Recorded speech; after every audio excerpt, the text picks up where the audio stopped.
Assalamualaikum warahmatullahi wabarakatuh. Rahayu, rahayu, sakur dumadi.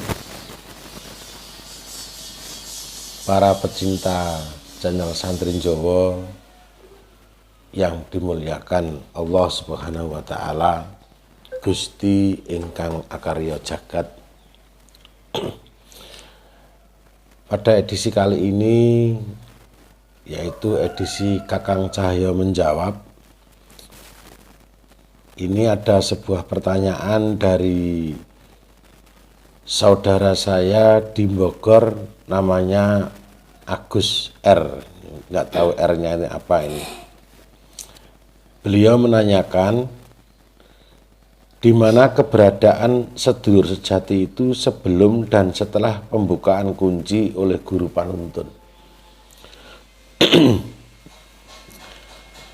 Bapak, Ibu, saudara semua yang saya hormati,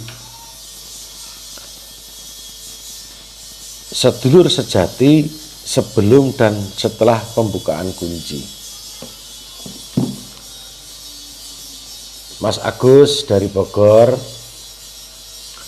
sebelum saya menjawab, saya membuat latar belakang dulu ya. Sedulur sejati, jenengan tanya sebelum dan setelah pembukaan di mana? Tolong didasari dulu. Yang namanya sedulur sejati, ya, sedulur gaib kita, itu adalah sebuah utusan, Mas, ya. Utusan dari Allah Subhanahu wa taala, yang mana menjaga, ya, menjaga dari menjaga raga ini, ya, ya, jabang bayi itu ya mulai dari alam kandungan, ya, mulai dari alam kandungan. In kullu nafsin lama 'alaiha hafid. Nah, kalau Al-Qur'annya, bahwa dalam diri tiap insan ada penjaga-penjaganya. Di dalam alam kandungan, ya, dari alam kandungan dulu, si jabang bayi ini sudah dilengkapi dengan perabotan-perabotan.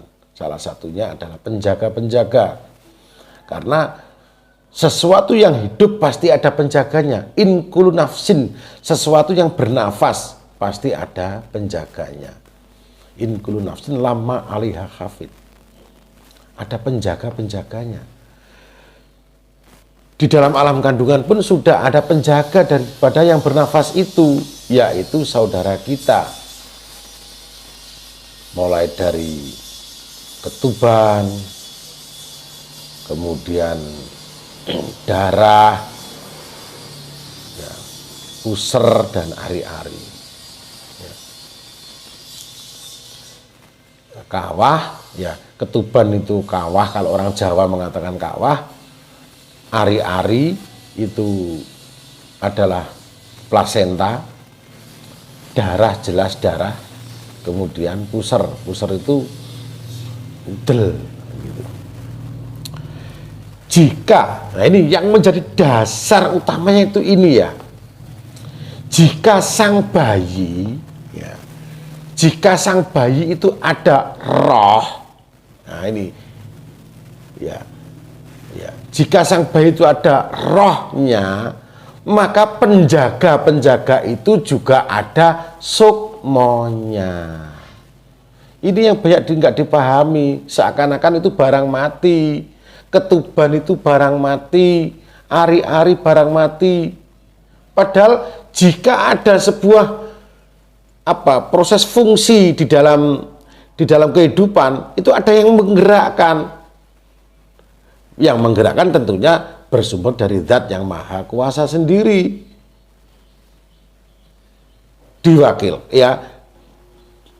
Diwakilkan kepada penjaga.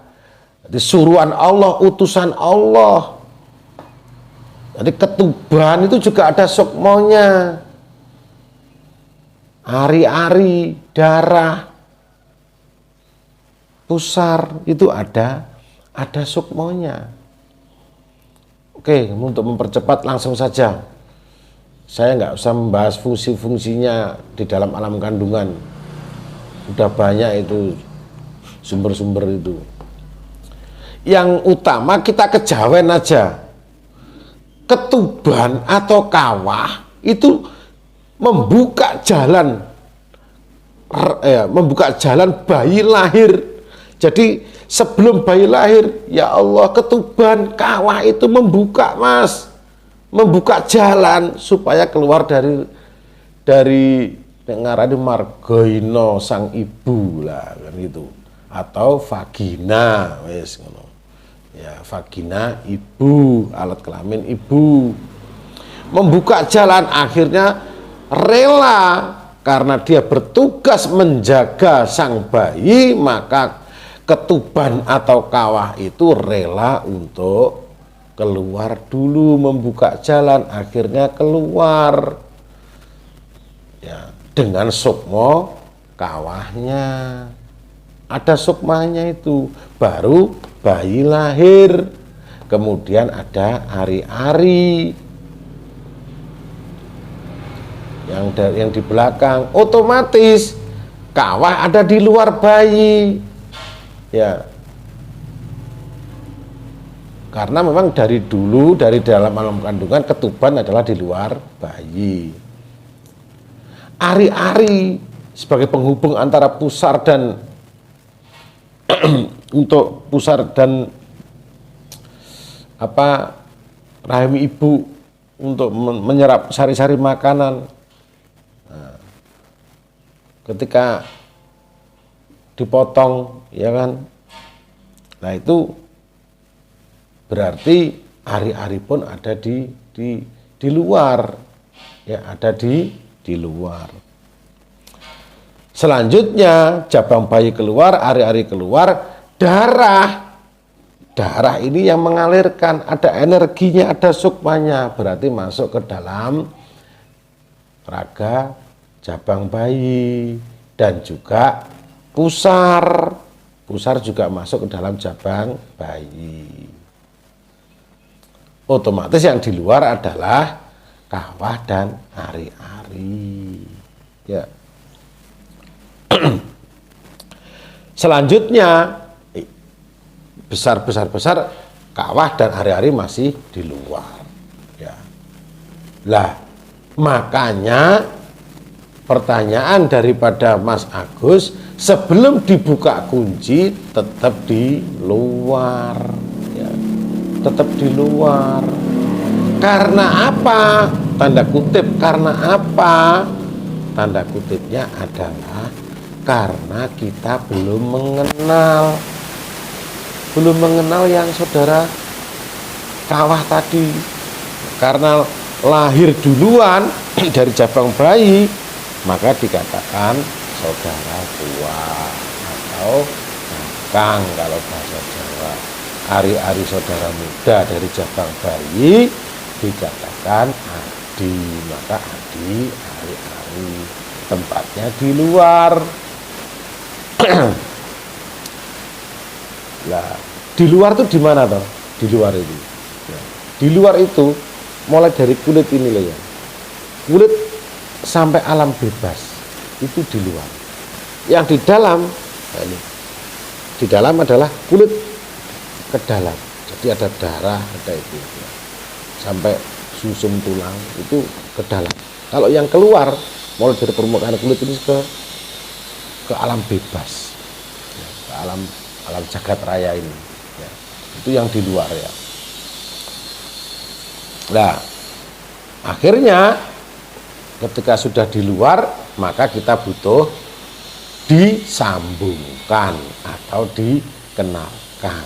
Maka kita mencari guru panuntun yang bisa menyambungkan diri kita ini ke saudara kita yang di luar, yaitu kawah dan ari-ari, kakang kawah dan adi ari-ari ya. Itu Setelah dibuka ya, setelah dibuka dengan beberapa kunci ya, berbagai macam kunci. Saya nggak membahas masalah sedur sejati saja loh ya. Mungkin banyak yang lainnya loh ya, yang kejawen, yang tujuannya adalah menyambungkan saudara kita ya, khusus untuk saudara sejati, sedur sejati. Guru panuntun membuka kunci untuk menyambungkan saudara kita, yaitu kakang kawah dan adik ari-ari. Maka ketika setelah disambungkan kita manunggal ya, kita manunggal. Dulu yang dikatakan sedulur sejati ya, karena sedulur yang lahir bareng sedino dengan rogo kita ya, yang senantiasa menjaga diri kita itu ada di luar ya. Nah, namanya sedulur. Ketika dibuka kunci sudah manunggal, namanya bukan sedulur sejati lagi, Mas. Ya, tapi sudah manunggal mering rasa. Jenenge apa? Manunggal rasa. Tutup aja. Ya, apa-apa. Ketika sudah manunggal rasa kita olah rasa. Nah, makanya di SS nggak ada meditasi, nggak ada. Ingat, di sedulur sejati tidak ada meditasi. Yang ada ketika kita sudah sambung, maka kita olah rasa. Anut mobah musik rasa saka dayane sedulur sejati. Olah rasa, pasrah wae. Aku bahkan kalau mengatakan meditasi versi saya, wis aja meditasi, aku gak ngerti meditasi, sing ana olah rasa wis tak artekno ngene wae. Meditasi kuwi medit situasi ngono wae. Medit situasi ki apa? Golek rasa, golek hal, golek situasi sing medit. Situasi sing medit, situasi sing sepi lah, sing kosong, sing nang jero kamar dikunci, sing gak hiruk pikuk lah. Itu meditasi versi saya ya, medit situasi lah gitu. Intinya kita olah, biar olah rasa yang enak gitu ya. Jadi sudah masuk, Mas, menjadi di dalam diri kita. Ponorogo, opo ponorogo ya. Setelah olah rasa maka masuklah akhirnya nunggal sawujud marang sukma sejati utawa sang roh bayi tadi atau roh kita. Itulah yang dikatakan gembleng ya. Wes itu dulu aja ya, itu dulu aja, nggak usah banyak-banyak dulu. Itu intinya sebelum dibuka ya di luar, setelah dibuka ya di dalam, bisa membimbing olah rasa, kemudian gembleng marang sang roh utawa sukma sejati. Wes gitu aja. Kalau masalah fungsi-fungsinya lain kali aja ya. Bagaimana caranya, proses kerjanya bagaimana, lain kali. Ini saya menjawab pertanyaan itu aja ya. Gitu aja ya, Mas ya. Assalamualaikum warahmatullahi wabarakatuh.